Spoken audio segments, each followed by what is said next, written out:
A gente vai dar sequência hoje no assunto, no plantão do Just, na verdade, com o assunto liderança. E por que que a gente vai falar de liderança? Porque a gente está diante do maior avivamento que já existiu na Terra, e eu sei que a maioria das pessoas estão preocupadas consigo, com os desafios, com as ameaças, com os medos, com as necessidades, e haverá muita necessidade mesmo no Brasil, pelo menos por um período, até as coisas se organizarem. Há algumas notícias muito sérias a respeito do empobrecimento da população. Hoje, inclusive, a Sara me perguntou, mas por que que o Just não tem essa média que está tendo no mercado de empobrecimento, sabe? Sim, essa mesma curva. Eu creio que são dois motivos, e um, na verdade, afeta o outro. Eu creio que a gente está experimentando um favor de Deus, porque a gente está se posicionando em relação ao propósito de Deus para esses dias. Inclusive, até o empobrecimento vai fazer as pessoas ouvirem mais sobre Deus, buscarem mais a Deus. E então, diante dessa situação, eu creio piamente que Deus vai trazer, precisa levantar, na verdade, líderes para cuidar das pessoas. Então, hoje, quantos líderes nós temos na igreja?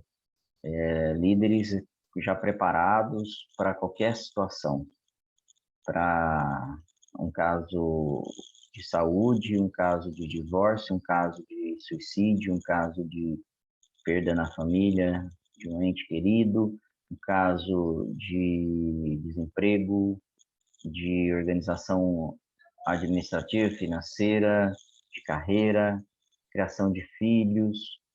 O que mais que um líder tem que saber? Me ajuda aí, gente.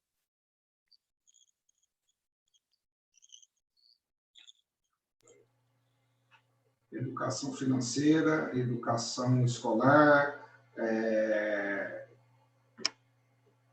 administração, né, de recursos familiares, não só de finança, né, de empresa.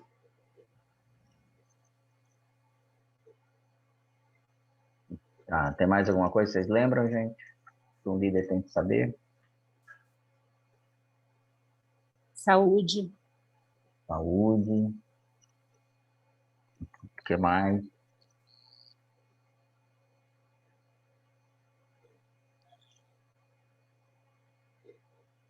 O líder precisa saber de Bíblia? Saber de Bíblia. Precisa saber de oração? Principal. Precisa saber de oração? Acho que o primeiro é a vida espiritual, né, Marcelo? A primeira coisa que ele deve saber é a fonte, né? Conhecer a fonte de tudo, né? Então, aí todas as outras coisas precisam também estar andando juntas, mas esse aí que você falou. Mateus 6,33, né? Ele precisa saber sobre economia. Ele precisa saber sobre política. Ele precisa saber sobre segurança pública. Ele precisa saber sobre como é que é o nome? Assistência social. Ele precisa saber sobre relacionamento, negociação, comunicação. Para pensar. Então, a gente está diante de um desafio grande, que é o quê? Nos desenvolvermos em pouco tempo. Não temos opção, a gente já está diante do grande avivamento da Terra. E a gente vem trazendo números, né, na igreja, que são trazidos aí por estudiosos e às vezes até pelo próprio IBGE, que declara que em 2030, 31, nós já seremos maioria no Brasil de evangélicos. E se hoje está faltando líder para cuidar do povo de Deus, cuidar, e aí eu estou falando, cuidar mesmo, desenvolver as pessoas, não é só receber as pessoas no ambiente eclesiástico, mas desenvolver as pessoas. Se está faltando hoje em Ribeirão Preto, líderes que querem desenvolver as pessoas, que vão entregar a sua vida e que vão investir muito tempo para estar preparado para isso, imagine daqui a alguns anos. Então, eu prevejo uma curva muito grande de convertido e eu diria que nós não seremos maioria, gente. Tipo assim, 51%. Eu prevejo que a gente passa dos 60%, 65% dentro dessa década. Então, é muita coisa. Lembrando que em 1988, na Constituição Brasileira, nós só tínhamos 8 milhões de evangélicos. Vocês estão me ouvindo aí? Hoje eu estou falando um pouco mais baixo, porque eu estou com um pouco menos de energia. Mas o papo é sério. Obrigado. O papo é sério. Então, eu quero que vocês, o tempo todo, pensem como líderes. Vocês já são líderes em alguma área da vida de vocês ou na família. Vocês já são líderes. Então, é muito importante que a gente pense dessa forma para poder agir como líder, né? Então, eu queria começar falando hoje sobre um fato que aconteceu na igreja de Éfeso.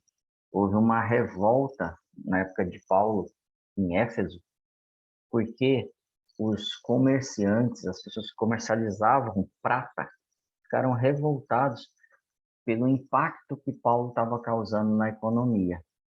Porque eles adoravam a deusa Diana naquela região, naquela cidade, era uma cidade de umas 150 mil pessoas, e todos eram devotos de Diana, era o principal elemento religioso, ícone religioso em Éfeso, era Diana, além de muitos outros deuses, que também se usava prata para representar esses deuses, mas em especial Diana. E aí os comerciantes se reuniram, sabe, ficaram muito, muito, muito bravos, e fizeram uma passeata na Avenida Paulista, lá de Éfeso, e falaram para o governador Rolando Glória, ele chamava, um negócio assim. Rolando Glória.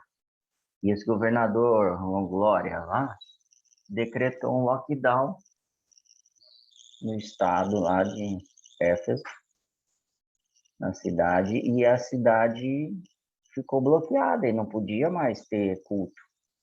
Então ele falou assim, não pode ter mais culto. Some com esse tal de Paulo daqui, proíbe ele de entrar na cidade e de ministrar culto, que ele está proibido. Eu estou no capítulo 20, mais ou menos, ali de Atos, tá bom? Se vocês depois confirmem lá essa história. E aí, Paulo precisa sair às pressas ali, porque o interesse de comercializar ídolos fabricados na China feito de prata está afetando o interesse das pessoas. E para o interesse não ser afetado, a gente precisa encerrar com os cultos. Então, a igreja se reunir naquele momento é um problema para os interesses políticos e comerciais de Éfeso. Então, a gente para a igreja. E eu quero que você comece a pensar agora como Paulo, como líder da igreja, que agora vai ser impactada diretamente. Você sabe que a igreja de Éfeso, nessa época... Bom, deixa eu corrigir uma coisa aqui. Vocês sabem que algumas coisas que eu estou contando aqui é verdade, mas eu estou contando como se fosse uma alegoria, né? E não teve lockdown lá, né? Mas teve a proibição da igreja se reunir. E o governador tinha outro nome, que eu não sei qual era o nome dele. Parecido com o nosso governador aqui. E aí, estudiosos dizem que a cidade tinha uns 150 mil habitantes. E era uma grande cidade para a época. 150 mil. Mas também eles pensam que a igreja tinha pelo menos uns 60 mil membros. Olha a importância dessa igreja. É mais ou menos o que acontece com o Brasil hoje, 1/3 da população evangélica. E quando 1/3 da população evangélica elege um presidente que não é do nosso interesse, então a gente precisa fazer algumas coisas para poder mudar essa situação. Porque imagina, a igreja continua crescendo com o poder que tem, ela vai eleger quem ela quiser. Então, Diana não vai ser mais vendida no Brasil. Diana não tem mais interesse de fazer deuses pagãos no Brasil. O próprio catolicismo vai sofrer a partir daí. E, religiões com matriz africana vão sumir praticamente. Tá? E então Paulo se vê numa situação que é assim: o único jeito de parar essa tendência ou essa onda de avivamento que está acontecendo em Éfeso é parar a igreja, parar o avanço da igreja, é dominar a igreja. Então, eles não param 100% da igreja, mas eles tiram a peça fundamental da igreja e proíbe Paulo de entrar em ela. Ele tem que sair rapidamente de Éfeso. Ele se retira. E quando ele se retira de Éfeso, é muito claro que ele precisa sair às pressas, porque a vida dele está ameaçada de morte. E ele vai para Mileto, e ele, chegando lá, ele vai tomar uma atitude, mas eu quero que você comece a pensar como Paulo o tempo todo. Sou eu que estou fugindo, sou eu que estou sendo perseguido, sou eu que estou dirigindo a igreja. A igreja já tem 60 mil membros, então presume-se que tinha pelo menos 10 mil líderes na igreja, para esses 60 mil membros, que eram pelo menos 10 mil reuniões nos lares. É coisa muito séria, né? Para um tempo desse. É mais ou menos o que está acontecendo com o Brasil, gente. Nós somos 1/3 da população, então eu estou insistindo nisso. Cadê a liderança nos lares da igreja? Porque a gente levou para um nível de célula, foi legal e tudo, não tem problema nenhum com isso, mas qual é a capacidade realmente desses líderes de célula de responderem ao ataque que a igreja está sofrendo no Brasil? Qual é a capacidade dos líderes daquela época também responder? Até onde a liderança evangélica, eu não estou falando de pastores, líderes de congregações, mas os líderes caseiros, os líderes das suas próprias famílias, de reagirem a um ataque contra a igreja. E ao mesmo tempo, para pensar, se esses líderes estão preparados, qual é a capacidade de qualquer movimento afetar a igreja no Brasil, se só líderes de célula se levantassem? Fala assim, não aceitamos o que está acontecendo e nós vamos reagir, vamos funcionar de outro jeito. Nós não vamos parar a igreja. E eu não estou falando só porque não teve culto domingo, não é disso que eu estou dizendo, mas a tendência é fechar, o interesse é fechar. Se você ouviu a declaração do Lula, culpando a igreja a disseminação do coronavírus, você sabe que o interesse é fechar. E se você olhar todas as medidas, as propostas que foram para a Câmara e para o Senado na época do governo, tanto do Fernando Henrique quanto do Lula e da Dilma, praticamente todos vão contra a igreja, contra a família. Cadê os líderes? Claro que eu posso apontar para os líderes da igreja. Eu sou líder de uma igreja. Então, eu posso chegar neles e falar, mas mais ainda, posso falar para os líderes dentro da igreja, dentro das casas, falar, cadê vocês? E por que a gente se tornou tão gentil com qualquer imposição? Eu não estou acusando ninguém aqui, mas estou falando como igreja brasileira. Por que a gente aceitou isso? Por que a gente aceitou tanta mentira na mídia? Por que a gente aceitou que agora declarassem que o Brasil é o problema do mundo? Porque a cepa que tem no Brasil, e isso é uma mentira, já foi provado, é a que vai destruir o mundo. Por quê? Hoje falaram que o Brasil é o epicentro. Estava ouvindo uma reportagem. Futebol, né? Então, o futebol falou que o Brasil é o epicentro da pandemia. Então, Olha que tá bom. E absurdo por quê? que ele chega. Eu não sei se a palavra até, eu concordo 100% com você, Said, mas a palavra é o absurdo, porque esse povo é capaz de qualquer coisa. Eles já mataram milhares de pessoas. A pobreza triplicou no Brasil nesse ano. A miséria, não é a pobreza. E a gente sabe que é em cima de um monte de mentira. E por que que a gente aceitou? E aqui não é um movimento político, eu quero que você pense como igreja. E qual é o meu papel de verdade como um líder dentro da igreja? Como um sacerdote na minha casa? Qual é o seu papel como líder? Então, a ideia é que nós saiamos daqui extremamente provocados, homens e mulheres, tá bom? Quando eu falar líder, falar sacerdote, eu estou falando, não estou falando no gênero masculino só, não estou falando nos dois gêneros, tá bom? Mulheres, vocês têm a mesma responsabilidade, idêntica. Papel nem tanto, porque às vezes tem um papel mais específico, para a mulher um papel mais específico, mas a responsabilidade é a mesma, de confrontar os inimigos, de destruir as potestades, de estabelecer uma cultura na sua casa que seja o reflexo do reino dos céus. Então, eu fico imaginando o que passou na cabeça de Paulo. Tipo, agora eu estou em Mileto, não posso voltar para a igreja que está mais efervescente no Brasil, no mundo, que é a igreja de Éfeso, que já é 1/3 da cidade. É mais ou menos assim, descende, rolou, beleza, não rola mais, fecha tudo, esquece descende. Porque o que estava acontecendo ali é proporcional ao descende do Brasil, talvez até maior. E aí, Paulo, quando é tirado dali, ele tem algumas possibilidades. Eu queria que você pensasse quais seriam as possibilidades dele. Depois você lê o texto, tá bom?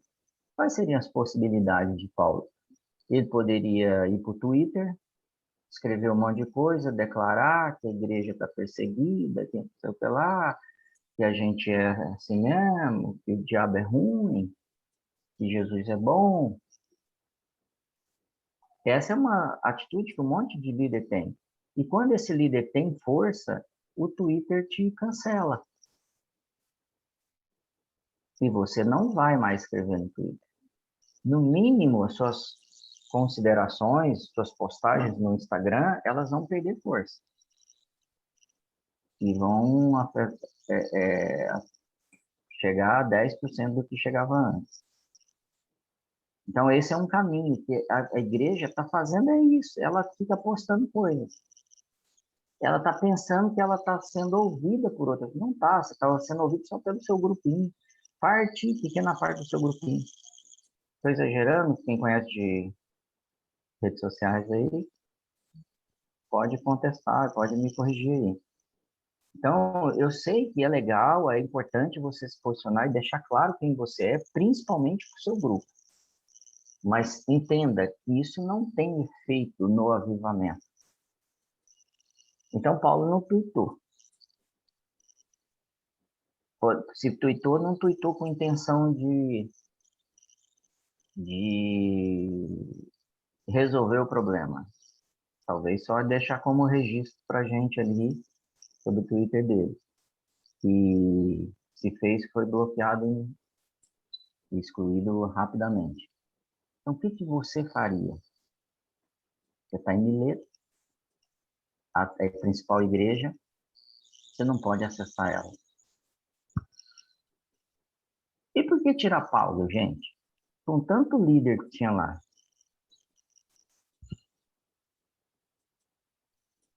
Será que a gente pode comparar isso um pouco com o que está acontecendo no nosso país? Como é que a gente poderia ser útil na pele de Paulo para a igreja? Continuar sendo líder. Porque o assunto hoje é liderança. Como é que eu deveria atuar como líder no lugar de Paulo? Como é que eu deveria atuar como líder? Sendo líder da igreja Just. Sendo líder da minha família, sendo líder de um Connect, de um departamento dentro do Just.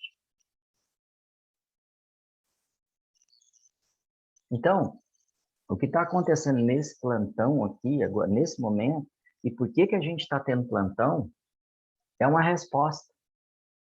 É uma resposta do que a liderança deve fazer. A liderança precisa buscar respostas. Tem muita gente que tem desejo de ser líder, e hoje é a sua oportunidade, que eu vou te ensinar uma das maiores lições que eu aprendi a respeito de liderança. O que realmente te faz ser um líder verdadeiro, não uma pessoa que reproduz coisas e entrega, ou estimula, ou motiva. Não é isso que é ser líder. Isso aí pode estar dentro da liderança, mas não é isso. Então, quando aquela porta fechou, Paulo buscou outra. Essa é uma grande característica de um líder. Quando o governador te proíbe de fazer algo, você não senta e chora. Ou você não diz amém. Você busca o Senhor. Fala, Senhor, essa porta fechou. O Senhor me deu uma missão. E é just influenciar e impactar essa cidade. Qual é a próxima porta? O Senhor deixou essa porta fechar ou eu vou contra ela no mundo espiritual? Então, o líder, a primeira coisa que ele faz, ele atende um versículo que está em Mateus 10:16, que a gente, como crente, tem aversão a ele. Em Mateus 10:16, Jesus diz assim: eis que vos envio como ovelhas ao meio de lobos. Portanto, sede prudentes como as serpentes e inofensivos como as pombas. Quando a gente ouve que a gente tem que ser igual a serpente, a gente já tem uma cultura evangélica e católica de que a serpente é o diabo e tudo. Não, aqui ele não está falando do diabo, não é para você ser o diabo, não. Às vezes a gente é mesmo dentro da nossa casa, a gente é o diabo no nosso serviço, com o nosso patrão, mas ele não está falando disso, não. Ele está falando assim, pensa na serpente um pouquinho. Como é que uma serpente se porta? Às vezes vocês vão ter que se portar igual a serpente. E às vezes vocês vão ter que ser prudentes. É simples, igual uma pomba. Então, quais características que eu vejo numa serpente?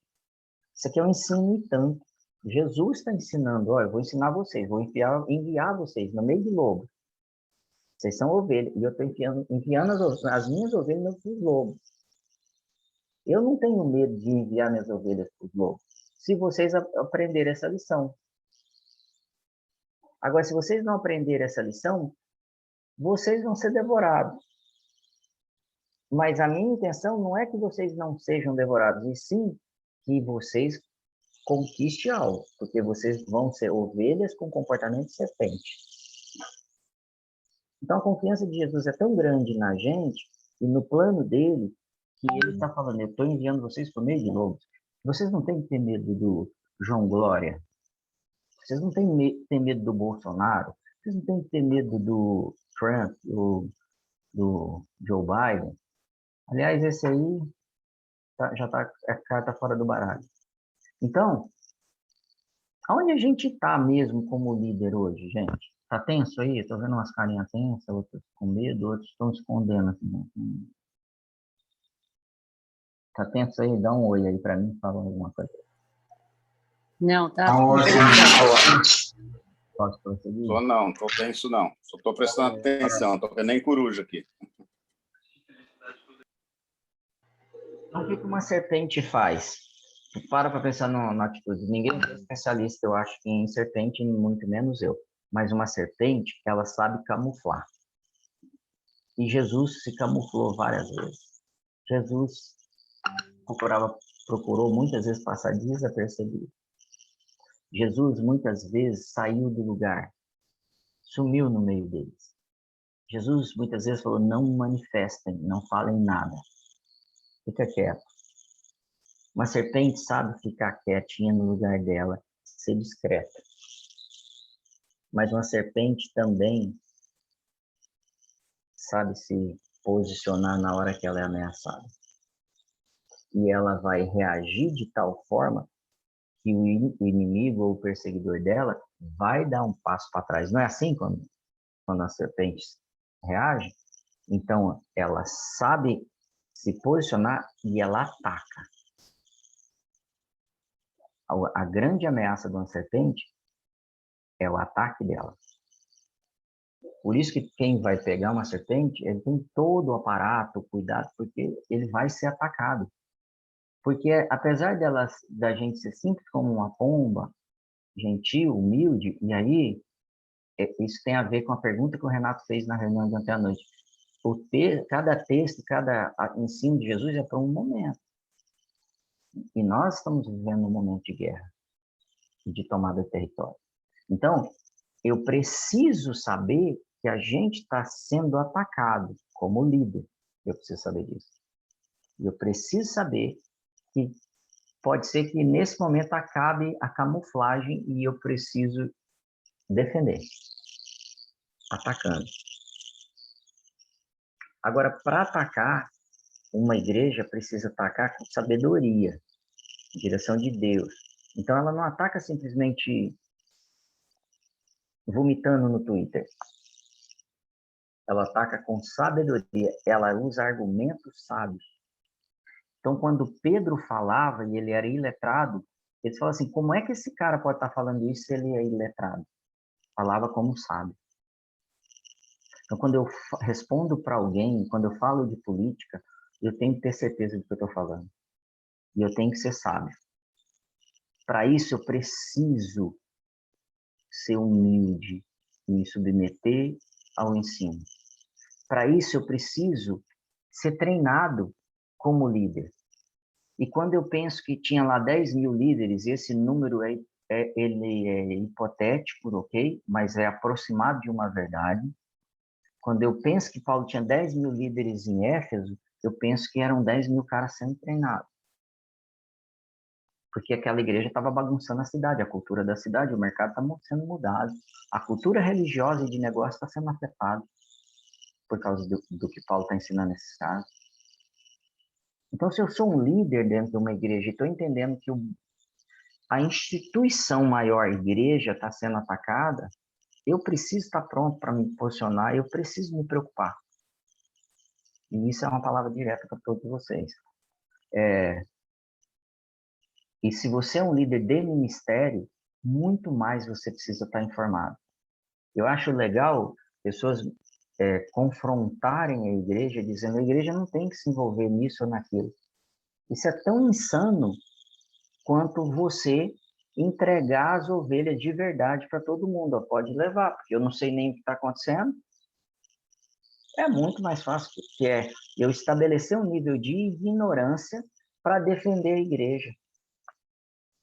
Como é que eu estabeleço essa regra? Eu estou falando de líderes de grandes igrejas que estão defendendo isso. Não, a gente tem que ser ignorante nisso, a gente precisa estudar teologia. Teologia não é a sabedoria de Deus, gente. Teologia é o homem tentando entender Deus. Não tem relação a essas duas coisas. Você pode ser teólogo, mestrado, pós-doutorado em 5 universidades, como o Miles fez. Você não se torna mais sábio. É como se tivesse feito a tua faculdade. Você se torna mais sábio se você é submisso a Deus e treinado por uma mentoria de uma pessoa sábia, que é desenvolvida. Foi assim que Jesus desenvolveu os seus líderes. Ele não fala que estar aos pés de Gamaliel é melhor. Paulo é claro quanto a isso. Eu não estou dizendo que você não tem que estudar. Você tem que estudar.